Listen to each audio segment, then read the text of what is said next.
तूफानों को चीर के मंजिलों को छीन ले, आशाएं ले दिल की, उम्मीदें हंसे दिल की।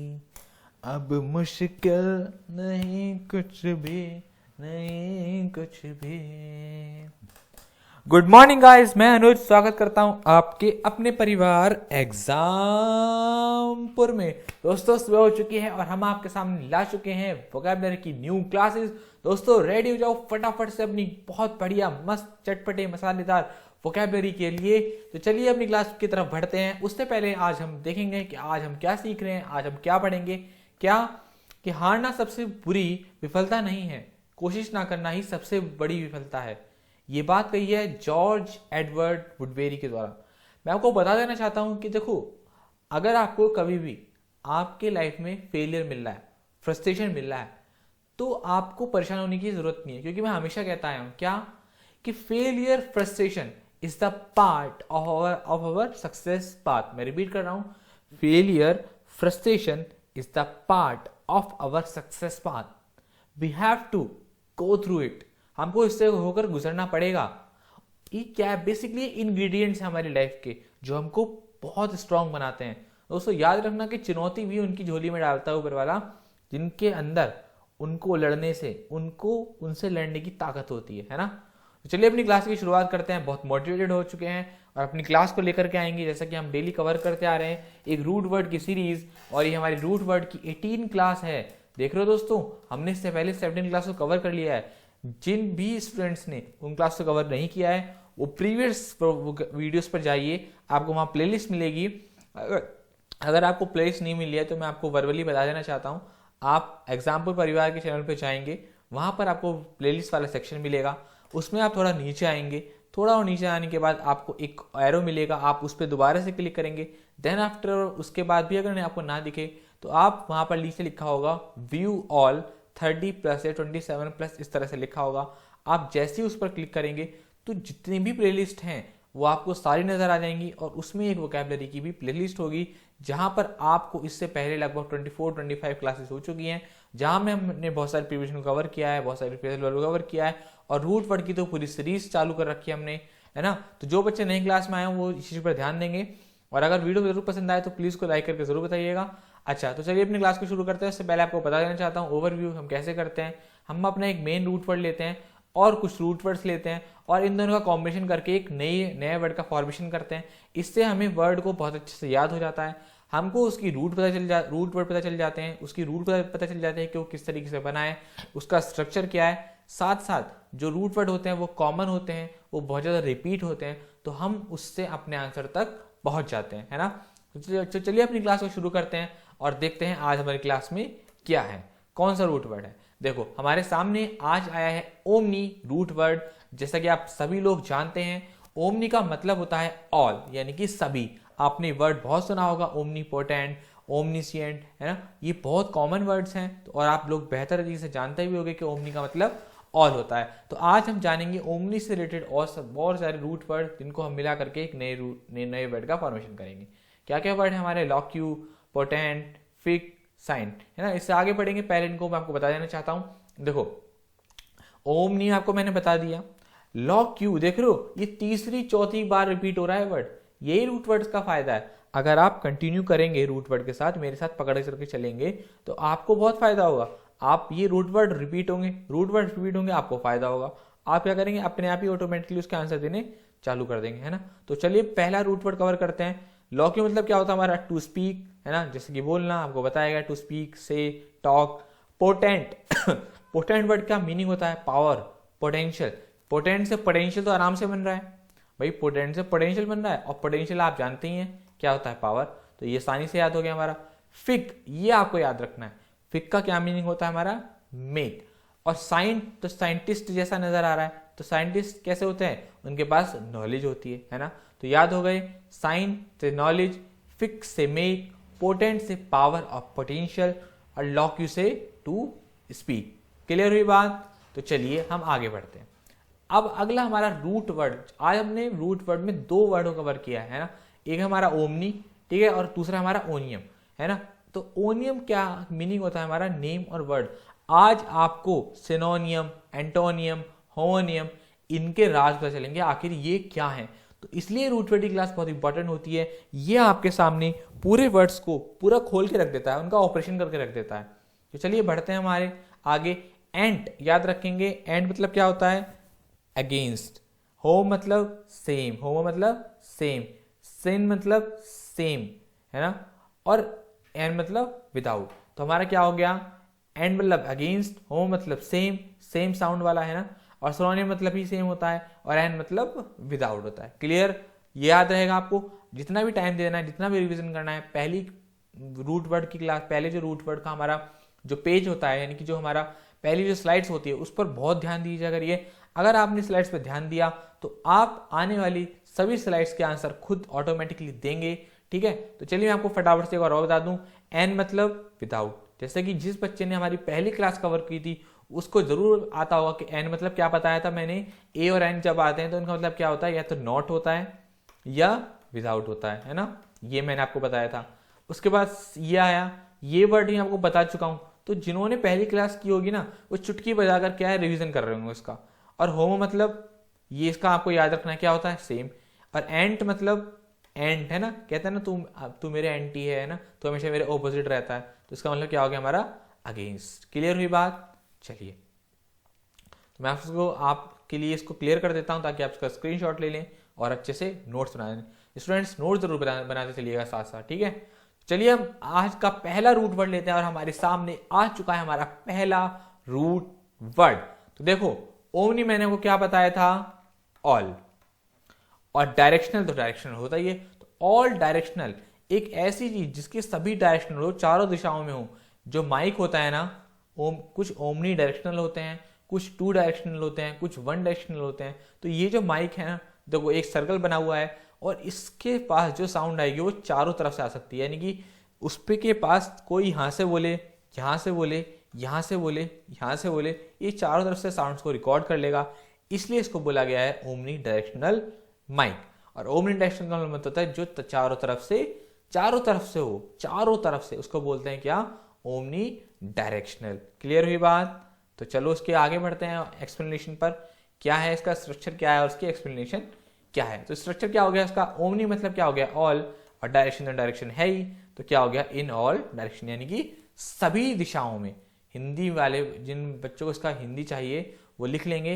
देखो जहां मेरे को लगता है कि हिंदी का बहुत अच्छा वर्ड निकल रहा है, एक बार में आंसर निकल रहा है, तो वहां मैं मीनिंग लिख देता हूँ। और जहां मेरे को अटपटा सा लगता है कि यार क्या हिंदी लिखूं, जब साफ साफ वो समझ में आ रहा है इंग्लिश में, देखो जितना इंग्लिश की आदत डालोगे उतना ही अच्छा रहेगा, तो वो आप उतना ही आपके लिए फायदा है ना। तो इन ऑल डायरेक्शन क्या क्या हो गया, सभी दिशाओं में। क्लियर, लिख लेना, इनको लिखना हो। अच्छा, दूसरा आता है हमारा ओमनीलोक्वेंट। देखो ये वर्ड रिपीट हो गया। जिन्होंने इससे पहले वाली, जस्ट इससे पहले वाली क्लास कवर की है, वो उसका मीनिंग बहुत अच्छे से जानते हैं। मैं आपको दोबारा बता दूं, ओमनी मतलब क्या आता है, ऑल। और लोक्यू मतलब टू स्पीक, यानी कि जो हर चीज के बारे में बोलता हो उसको क्या बोलते हैं, omniloquent. Speak about everything. Structure पर ध्यान देंगे, इस तरीके से तोड़ेंगे। ओमनी मतलब क्या होता है, ऑल। और लोक्यू मतलब क्या होता है हमारा, टू स्पीक। तो क्या हो गया हमारा, ऑल स्पीक। ऑल स्पीक का मतलब क्या हो गया हमारा, एंड यहाँ पर एडजेक्टिव को शो कर रहा है ये पूरा वर्ड, है ना। तो क्या हो गया हमारा, ऑल मतलब ऑल टू स्पीक, यानी कि सभी चीजों के बारे में बोलना। क्लियर, चलिए आगे बढ़ते हैं, है ना। आसान है अगर आप करेंगे। नेक्स्ट वर्ड आता है हमारा ओमनी फिकेंट। फिकेंट मतलब आपको, फिक मतलब क्या बताया था मैंने आपको, मेक, बनाना। और ओमनी मतलब ऑल, और फिक मतलब देखो कैसे, ओमनी मतलब क्या हो गया, ओमनी मतलब ऑल, ठीक। और फिक मतलब मेक, जो सब कुछ बनाता हो। और सब कुछ बनाने वाला कैसा होता है, जो क्रिएटिव पर्सन होता है, वही तो बनाता है सब कुछ, है ना। तो ओमनीफिकेंट क्या हो गया, जो सब कुछ बनाता हो। हैविंग क्रिएटिव, ऑल पावर, जो सब कुछ बनाएगा उसके पास क्या होगी, पावर होगी, जैसे गॉड होता है। यहाँ पर मैंने सुपरमैन की इमेज रखी है, क्योंकि सुपरमैन जो है वो बहुत कॉमन है, बहुत हीरो है, और उसके बाद बहुत सारी पावर्स हैं, ये चीजों को बनाकर डिस्ट्रॉय कर देता है ना। ये एजम्पशन है, मान लेना इस चीज को, ठीक है। ओमनीफिकेंट, ताकि आपको अच्छे से याद हो जाए, क्योंकि ये पर्सन आपके आसपास घूमता रहता है आपकी मूवीज में, है ना। उसके बाद हमारा फोर्थ वर्ड है हमारा ओमनीसेंट। ओमनीसेंट मतलब क्या होता है हमारा, ऑल। और साइंट मतलब नॉलेज, जो सब कुछ जानता हो। सही बात नहीं है? ओमनीसेंट क्या हो गया? All knowing, सर्वज्ञाता। हिंदी वाले बच्चे जिनको हिंदी लिखनी हो वो लिखेंगे क्या, इसका मीनिंग क्या होता है? सर्व, मैं हिंदी में भी लिख देता हूं, सर्व और ज्ञाता। क्लियर? सर्वज्ञाता क्या हो गया? ओमनीसेंट। क्लियर हुई बात? बहुत आसान है करना। जो पहली स्लाइड पे ध्यान देगा वो चारों स्लाइड्स, पांचों स्लाइड, जितनी भी स्लाइड्स आएंगी सबको कवर कर लेगा। तो हमने यहाँ पर ओमनीसेंट से रिलेटेड जितने भी हमारे वर्ड थे ओमनी से हमने कवर कर लिए हैं। नेक्स्ट हमारा आता है ओनियम। अब यहाँ आपको मजा आएगा आज। यहाँ अच्छा एक वर्ड, अच्छा नहीं हो गया क्या ओमनी वाले हमारा सारा हो गया। अब आप आज समझना कि ओनियम जो हमारा वर्ड है वो क्यों इतना इंपॉर्टेंट है। सिनोनियम, एंटोनियम, होमोनियम, क्या मतलब होता है इनका, क्यों है, आज आपको सब समझ में आ जाएगा, है ना। तो अब पहला वर्ड लेते हैं हमारा एनोनिमस, इसको कवर करेंगे, फिर हमारा आगे की तरफ बढ़ेंगे। तो एनोनिम मतलब होता है, देखो कैसे तोड़ेंगे इसको, देखो मैं आपको दोबारा बता देता हूं कैसे इसको हमने तोड़ा। एन मतलब क्या हमने सीखा था? विदाउट। आपको बहुत खोल खोल के बता रहा हूं।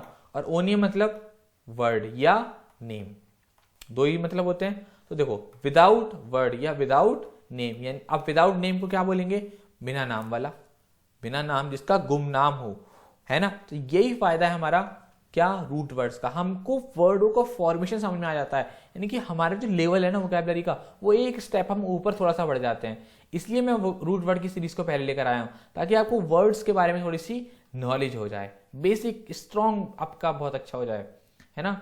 ठीक है, स्ट्रक्चर हमने जान लिया। एन मतलब विदाउट, ओनियम मतलब नेम, मीनिंग हो गया गुमनाम या बिना नाम का। एक्सप्लेनेशन बनाते हैं तो विदाउट नेम। क्लियर? अब देखिए एंटोनियम। आज समझ में आया कि एंटोनियम क्या है। एंट मतलब क्या बताया था मैंने आपको, क्या बताया था? अगेंस्ट, है ना। और ओनियम मतलब वर्ड। अगेंस्ट का क्या मतलब होता है? विपरीत। देखो ऐसे ही तो, यही तो फायदा है रूट वर्ड का, यही तो फायदा है। अब बताओ, अब भूलोगे आज के बाद एंटोनियम का एंटोनियम कहां से, क्या मतलब निकलता है?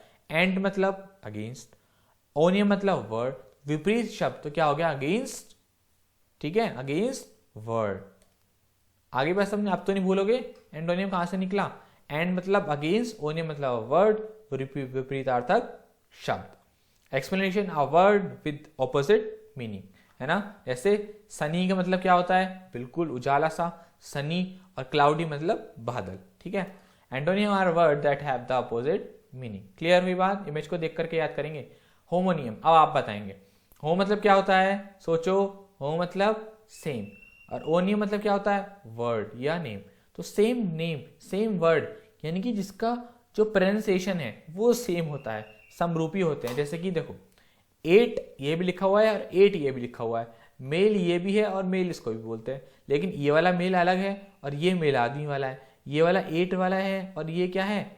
खाने वाला 8 है। तो इसको बोलते हैं होमोनियम, यानी कि जिनकी साउंड सेम हो लेकिन मीनिंग अलग हो। क्लियर? तो word with same sound but differs in meaning. Clear? ऐसे शब्द जो सेम साउंड करते हो लेकिन मीनिंग का डिफरेंट होता हो। अब आते हैं हमारा सिनोनियम पे। तो सिन मतलब मैंने को क्या बताया था? सेम। और ओनियम मतलब हमारा वर्ड। और यहां क्या होता है, हिंदी में कैसे लिखेंगे इसको? समानार्थी शब्द। ठीक है, बात समझ में आ गई? यही फायदा है हमारा, यही हमारा फायदा है रूट वर्ड्स का। स्ट्रक्चर देख लो, मैंने आपको बता दिया। सिन मतलब सेम, ओनियम मतलब वर्ड, समानार्थी शब्द। Explanation, a word with similar meaning. आई बात समझ में? तो चलिए अब रिवीजन क्लास, आप रिवीजन को देखिए और फटाफट से इसका आंसर मन में सोचिए। कमेंट बॉक्स में आप टाइप करें तो बहुत बढ़िया है, नहीं तो कोई बात नहीं है। ठीक है, तो कमेंट बॉक्स में जरूर इसका आंसर टाइप करके बताइएगा कि क्या इसके आंसर्स हैं, कैसे आप इसका आंसर देख पा रहे हैं, और अगर आपको याद हुआ है नहीं हुआ है, आपके जो भी फीडबैक हो। अगर आपको वीडियो पसंद आया करे तो फ्रेंड्स प्लीज इसको लाइक करके जरूर बताया करिए, अपना फीडबैक जरूर दीजिए करिए। कमेंट बॉक्स में जरूर कमेंट्स करने में आपको क्या जा रहा है, ठीक है, कमेंट में जरूर बताया करिए सर आपकी क्लास अच्छी थी, या यहाँ पर ये अच्छा लगा, यहाँ पर ये अच्छा नहीं था, या उसमें और चीज़ें ऐड कीजिए, ये ऐड कीजिए, वो ऐड कीजिए। पिछली बार प्राची चौहान की जो रिक्वेस्ट आई थी मुझे बहुत अच्छी लगी, मैंने उसको माना और अपनी क्लास में ऐड कर दिया। ठीक है, तो यानी कि मैं हर एक बच्चे की रिक्वेस्ट पर, उसके कमेंट पर नजर रखता हूँ, बाकायदा सबके नाम लेता हूँ, ताकि आप लोगों को मोटिवेटेड रहें, मुझसे जुड़े रहें, आपके और मेरे बीच एक कॉन्टैक्ट, एक बॉन्ड, एक बना रहे। तो फटाफट से इसका आंसर टाइप कीजिए, मैं इतने पानी पी लेता हूँ। क्लियर? आपके पास 30 सेकेंड है, फटाफट से इसका आंसर टाइप कीजिए।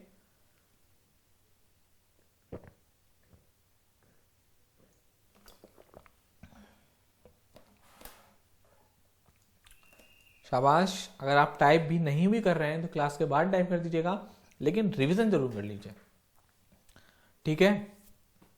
चलिए, शाबाश, आप कर लेंगे, आप कर जाएगा, तू बन जाएगा, तू कर जाएगा, हो जाएगा, कर जाएगा, तू बन जाएगा।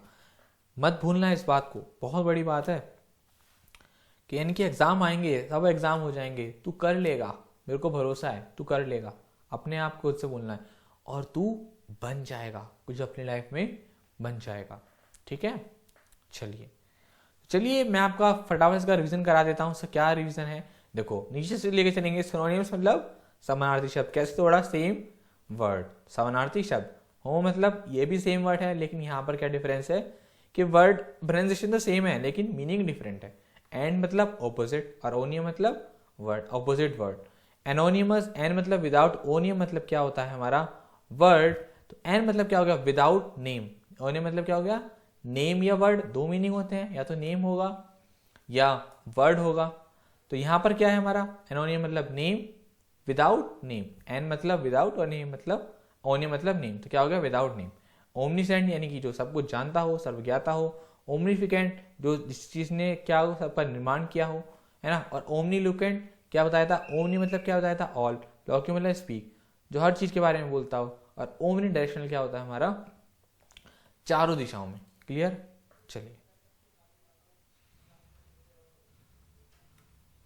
चलिए हम आगे बढ़ते हैं अपनी क्लास में। आज हमारा देखते हैं, अब हमने 2 दिन हमने कवर किया अपने प्रीपोजिशंस को, आज मैं आपके सामने लेकर आए हैं हमारे ईडियम एंड फ्रेजेस को। तो दोस्तों इसी तरीके से हम पूरा वोकैबुलरी का पूरा पैकेज आपके सामने लेकर आते रहेंगे और आपके हर चीज को हम कराते रहेंगे, ठीक है।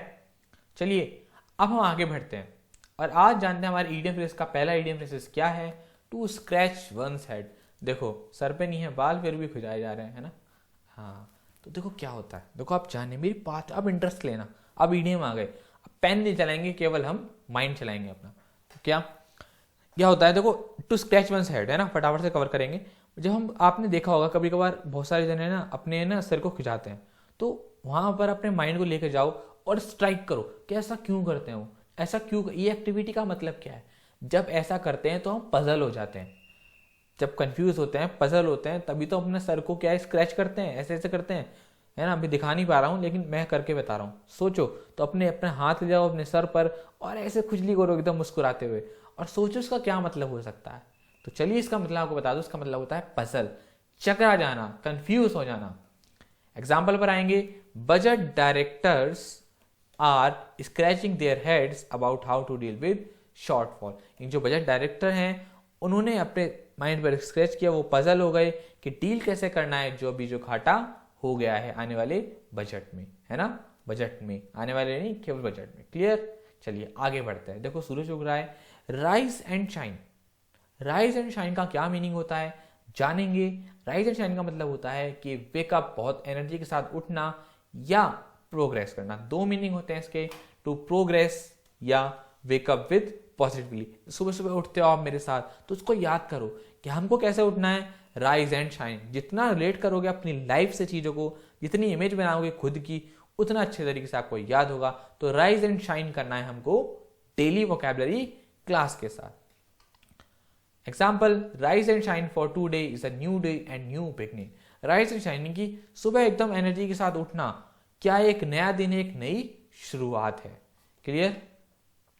नेक्स्ट में आते हैं, बोलते हैं ना यार कीप इन टच, मेरे कीप इन टच रहना। चलो आप कोई दिक्कत नहीं है, रूममेट्स होते हैं, जब एक दूसरे से क्या नाम है अलग हो जाते हैं, कॉलेज ओवर हो जाता है ना, कॉलेज भी किया होगा आपने, तो कॉलेज ओवर हो जाता है तो एक दूसरे का नंबर एक्सचेंज होता है।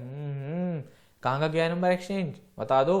तो वहां पर क्या होता है कि नंबर एक्सचेंज करने के बाद आप दूसरे से बोलते हो यार प्लीज कीप इन टच, है ना, मेरे टच में रहना, मुझे कॉल करते रहना, मुझे मैसेज करते रहना। तो ये सब चीजें जितना आप अपनी लाइफ में, सब कॉमन है यार, सब आपकी लाइफ से जुड़ा हुआ है, सब आपकी, बस आपको वहां तक पहुंचना है ना। कीप इन टच यानी कि एक दूसरे के साथ टच में रहना, संपर्क में रहना। एक्सप्लेनेशन पर आते हैं, to maintain communication with someone, यानी किसी से भी कम्युनिकेशन यानी बातचीत को जारी रखना, मेंटेन रखना। Example, keep in touch, I will want to know how you are doing, मतलब मेरे संपर्क में रहना, मैं चाहूंगा कि आप क्या कर रहे हैं, कैसे कर रहे हैं, है ना, जानूंगा। वो काम के बारे में बात हो रही है, आपस में कोई काम की बात हो रही है, ठीक है। नेक्स्ट वर्ड है हमारा टू किक वंस हील। हो कभी कभार होता है ना कि वेट करना पड़ जाता है भाई, है ना, टाइम तो दिया है 12 बजे का, आ रहे हैं 1 बजे, जाते 1 बजे क्या होगा, धुनाई होगी तुम्हारी, पहले तो लड़ाई होगी 1 घंटे, फिर उसके बाद धुनाई होगी। अब कौन सी लड़ाई और कौन सी धुनाई की बात कर रहा हूँ, तो आप लोग समझ गए होगे और किसके बारे में बात कर रहा हूँ, है ना। सब समझ जाते हो, समझदार बच्चे हो, है ना।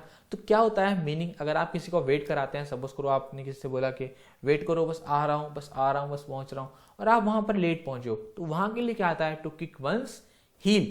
मैं इतना इसलिए बोलता हूँ एक्स्ट्रा, मुझे लगता है कि आप हो सकता है बोर हो रहे हो, लेकिन बोर मत हो। मैं इस क्लास को ना 12-13 मिनट में खत्म कर सकता हूँ, लेकिन मैं इस क्लास को पूरा अट्रैक्टिव इसलिए बनाता हूँ ताकि आपको ना चीजें बहुत अच्छे से समझ में आए और आप मेरे साथ स्टोरी में हर चीजों को याद कर जाएं, ठीक है।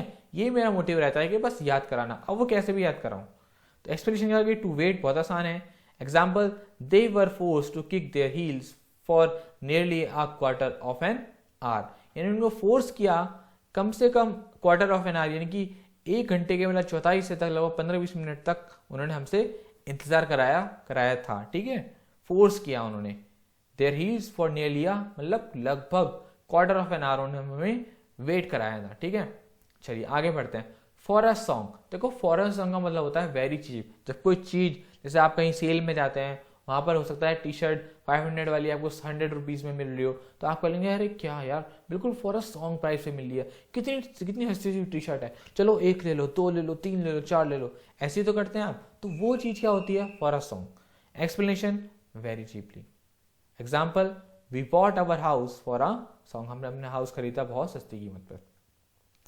चलिए हमारा आगे वर्ड है 6 फीट अंडर। देखो 6 फीट अंडर का मतलब होता है डेड, यानी कि मृत। जब कोई मर जाता है तो उसको जमीन में तो गाड़ देते हैं ना, कह देते हैं ना 6 फीट अंदर दफना दिया, ऐसा कर दिया, है ना। तो यही इडियम है, इसका मतलब क्या होता है, मृत। Explanation, dead. Example, don't be afraid, all the terrorist were 6 feet under, यानी कि घबराने की जरूरत नहीं है, सभी टेररिस्ट को मार दिया गया है, दफना दिया गया है, मृत कर दिया गया है। क्लियर, ठीक है। नेक्स्ट आता है हमारा लेम एक्सक्यूज। देखो एक्सक्यूज है और लेम है। लेम का आप मीनिंग जानते हैं, लेम का मीनिंग होता है लंगड़ा। अब एक्सक्यूज है और लंगड़ा एक्सक्यूज है, यानी समझ जाओ कैसा है, झूठा बहाना, है ना, कैसा है, झूठा बहाना, है ना। तो चलिए मीनिंग क्या होता है, झूठा बहाना। Explanation, an excuse of poor quality, यानी कि an excuse of poor quality का मतलब कि झूठा बहाना है, कोई क्वालिटी नहीं है तो मैंने झूठ किया, है ना। कहते हैं ना झूठ बोलो और अच्छा बोलो, हालांकि झूठ मत बोलो, सिर्फ एक बात बता रहा हूँ कि झूठ बोलो तो दमदार सा बोलो, कि सामने वाले को लगे कि आप सच बोलो। जैसे इंटरव्यू वगैरह में आप जाते होगे, कुछ ऐसी चीजें जो आप फेस करते होगे, आपको बोल देते होगे, वहां पर आपको लेम एक्सक्यूज अगर पकड़ लिया तो क्या बोलेगा कि भाई आपने लेम एक्सक्यूज बोला है, झूठा बहाना है। Example, he gave a lame excuse for being absent, उसने झूठा बहाना की मतलब मुझे दिया, he gave a lame excuse, उसने झूठा बहाना दिया अपनी अवकाश का। नेक्स्ट आता है हमारा इन द पाइपलाइन। देखो इन द पाइपलाइन का मतलब होता है विकसित होता हुआ। अब आप इसको ऐसे याद कर लो, जैसे कि रोड वगैरह पे जो पाइपलाइन बिछती है ना, वो धीरे धीरे आगे बढ़ती रहती है, तो क्या होता रहता है, विकास होता रहता है ना। तो वहीं से याद कर लेंगे, being develop. No doubt this planning is in being in the pipeline, no doubt, कोई डाउट नहीं है कि ये प्लानिंग जो है वो विकसित होती हुई है। क्लियर। नेक्स्ट आता है हमारा to cross the Rubicon. To cross the Rubicon का मीनिंग होता है हमारा महत्वपूर्ण कदम उठाना, इंपॉर्टेंट स्टेप्स लेना। लाइफ में कई बार ऐसे मोड़ आते हैं ना, ऐसे बहुत सारे ऐसे टाइम आता है ऐसी जब आपको अच्छी प्लानिंग करनी पड़ती है, अच्छी स्ट्रैटेजी बनानी पड़ती है ना, तो उसको क्या बोलते हैं, to cross the Rubicon. Explanation, to take an important step. Example, in which field we have to go, it is just like cross the Rubicon। यानी कि आफ्टर 12 जब आप 12th कंप्लीट कर लेते हैं तो you have to choose an field for your career, for your bright career, और this is just like the cross the Rubicon, यानी कि बहुत महत्वपूर्ण कदम होता है आपके लिए। नेक्स्ट आता है हमारा रोलिंग इन द कैश। ओहो, कैश पड़ा हुआ है और आप उसमें रोल कर रहे हो, तो आप समझ जाओ क्या मीनिंग हो सकता है इसका, बहुत ज्यादा पैसा होना। Clear. Explanation, earn lots of money, बहुत ज्यादा पैसा कमाना। Example, I hear her father is rolling in cash. मैंने सुना कि उसके जो पिताजी हैं वो कैसे हैं, रोलिंग इन द कैश में बहुत ज़्यादा पैसे कमाते हैं। क्लियर हुई बात? तो यहाँ तक आपके सारे ई डिफरेंस को कवर कर लिया गया है। आप इसका बहुत अच्छे से रिविजन कीजिएगा, ठीक है। और बढ़ते अपने आगे, जैसे कि एक हमने सीरीज चालू की है, कुछ 5 से 10 हम 5 वोकैबुलरी को लेकर आता रहूंगा ताकि आपको एक्स्ट्रा याद होते रहे और आपके अंदर एक क्विज करने का एक क्रिएटिव जो शौक है वो पूरा होता रहे। और मैं आपको हमेशा बोलूँगा, ये जो हमारे सॉल्यूशन है वो हमारा लास्ट टेस्ट का है। जो हमने पिछले टेस्ट में जितने भी 5 वर्ड्स दिए थे, ये उनका सोल्यूशन है, सोल्यूशन ऑफ टेस्ट है लास्ट वाले का। आज मैं फिर से आपको 5 आंसर दूंगा, 5 क्या नाम है क्वेश्चंस दूंगा, और फिर मुझे इसका आंसर टाइप करके बताइएगा। अगली जो क्लास आएगी, जो आपकी क्लास आएगी, तो जिन बच्चों ने इस वाले टेस्ट के जिसके आंसर ये हैं, जिनके आंसर बताए होंगे, मैं डेफिनेटली उनका नाम लूंगा। मैं उनका क्लास का नाम नहीं ले पाया हूँ कल वाली क्लास में, तो चिंता मत करना, आज वाली क्लास में उनका नाम नहीं ले पाया हूँ कल वाले बच्चों का, लेकिन अब जो क्लास आएगी मैं पक्का डेफिनेटली उनका नाम लूंगा जिन्होंने पहली बार, जो पहले जब शुरू किया है इसको, जिनके ये आंसर्स हैं और उन्होंने का आंसर दिया है, इन वाले ऐसे आंसर्स दिए हैं, ठीक है। तो बता दूं आपको, रिसस्टिकेट का मतलब होता है हमारा पुनर्जीवित करना किसी चीज को, है ना, रिनंसिएशन कर देना, ठीक है। एक्विजिशन का मतलब होता है अभिग्रहण करते हैं, जैसे कहते हैं ना, अभिग्रहण कर लिया, एक्विजिशन कर लिया, एक्वायर कर लिया। ऑप्रेस मतलब होता है किसी चीज को दबा देना, प्रेस कर देना, वहां से निकल कर आ गया। कैनी मतलब होता है चालाक, और डिफिडेंट मतलब क्या होता है, शर्मीला। यहाँ पर इससे क्या फायदा होगा, आपके अंदर एक क्विज करने की एक कैपेसिटी आएगी और आप चीजों को याद कर पाएंगे बेहतर तरीके से। चलिए, आज के लिए टेस्ट को ध्यान रखिए, सभी के सभी आंसर जरूर कमेंट बॉक्स में टाइप कीजिएगा, ठीक है।